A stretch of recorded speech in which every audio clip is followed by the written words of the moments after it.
Adjunct Professor Moran, Macroeconomics 111. In our prior sessions, we developed consumption by saying the most important predictor of how much you spend is disposable income. But since there are two things you do with your disposable income, consume it and save it, the slope of the consumption line is not a 45-degree reference line. A 45-degree reference line would indicate that an increase in disposable income of $1 will lead to an increase in consumption of $1, but that's not true, because some of your money leaks into savings. So the slope of the consumption line is less than the 45-degree reference line, maybe 0.9 as opposed to the slope of a 45-degree reference line of 1. We made some important assumptions that brought disposable income into equality with gross domestic product. We want to get both C and IG, our two major variables, on the same graph. So we're just going to take C and plunk it over here and replace DI with GDP, since they're equal in this model. Now, business spending, we decided, was going to be explained with changes in interest rates. The higher the interest rate, fewer projects would be profitable. High interest rate, not many projects undertaken with new spending. At a low interest rate, more projects undertaken with new spending. But since we can't morph this over here because interest rates don't equal GDP, we have to decide what the current rate in the economy is, maybe 5%, find out what the corresponding level of business spending is, and regardless of changes in GDP, business spending will be 100, a constant amount, unlike consumption, which changes with GDP, because GDP is also an income measure, and as income goes up, so does consumption. When we add these two together, we're going to get a consolidated line called an aggregate expense line. It represents consumption. I'm going to bring this line down here, and then I'm adding a constant amount to it, so I'm going to get a parallel line. C plus IG is aggregate expenditures. And now we can call this C plus IG line aggregate expenditures. This line is GDP. Think of aggregate expenditures as buying output. Think of GDP as making output or income. Here's our equilibrium level of GDP. We're buying how much we're making. Now, notice from this graph, first of all, that at this level of output, people are only buying this much output. They are not buying the equilibrium level of output. That's because they're saving some of their money.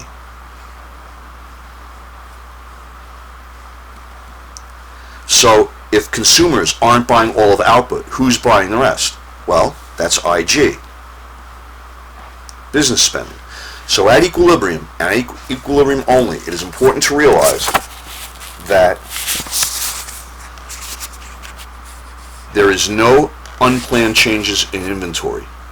Right? We're going to start talking about excess spending or overproduction, and that does not happen. Key points. Savings equals unplanned investment. There's no inventory changes. Savings equals business spending at equilibrium. Now, let's take a disequilibrium position. So now we're going to look only at one of these. You understand that at any one equilibrium, consumption will be less than total output because some of income bleeds into savings. It's theorized that businesses go to the banks where you're saving the money, borrow it, and buy that amount of business equipment equal to your savings, and that gives us equilibrium, where buying is equal to making, and it's broken up between our two variables, consumption and business spending. Let's now look at a single aggregate expense line, not break it up into consumption and savings. Here's our 45-degree reference line. Here's our aggregate expense line. Here's GDP. Think of this as making or buying or income. This is aggregate expenditures. C plus IG. We're aggregating two unlike things. Think of this as buying output. At equilibrium, AE sub E, GDP sub E.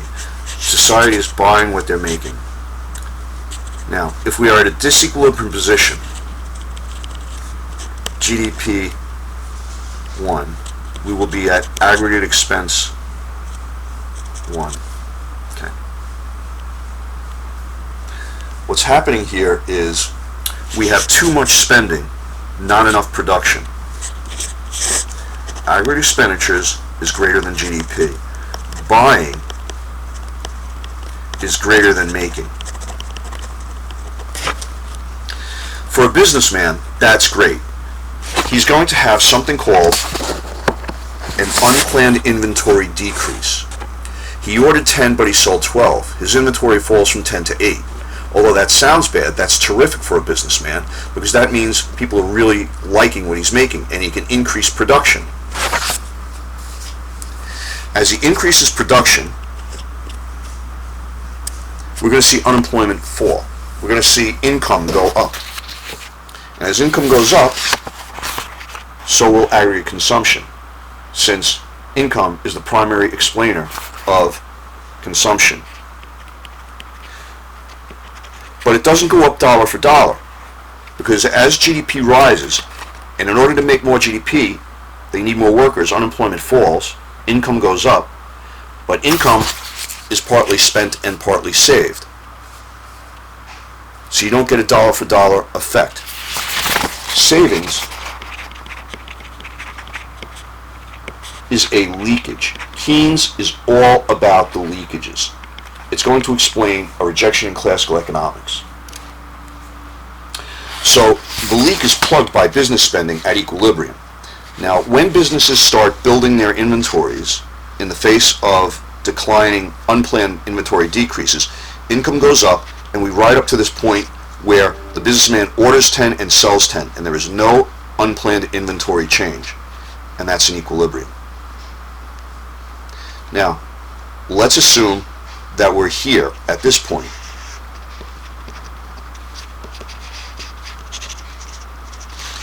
Now, aggregate expenditures are less than GDP. Aggregate expenditures, buying is less than making. This is bad news for a businessman. He thought he was going to sell 10, but he only sold 8. His inventory is increasing by 2. Inventory is unsold output, and it's expensive. At this point, he'll try to reduce his inventory by decreasing production of output. He'll make less. To do that, he won't need as many workers, and workers will be laid off, and income will fall. Since income is the primary determinant of consumption, as income falls, so will consumption. So as we move this way on GDP, because businesses are reducing output, aggregate expenditures will fall. And we'll move down this line to this point where making is equal to buying, and we have an equilibrium.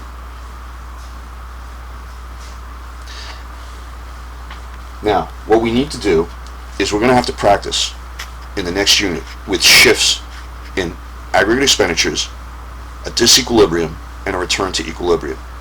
So in this lesson and the next lesson, we're really bringing together all the seemingly trivia items we talked about: consumption, disposable income, shifts in disposable income, aggregate business spending, what explains business spending, the consolidation of the two, and now we have equilibrium and the invisible hand, the motivation that gets us from a disequilibrium back to an equilibrium.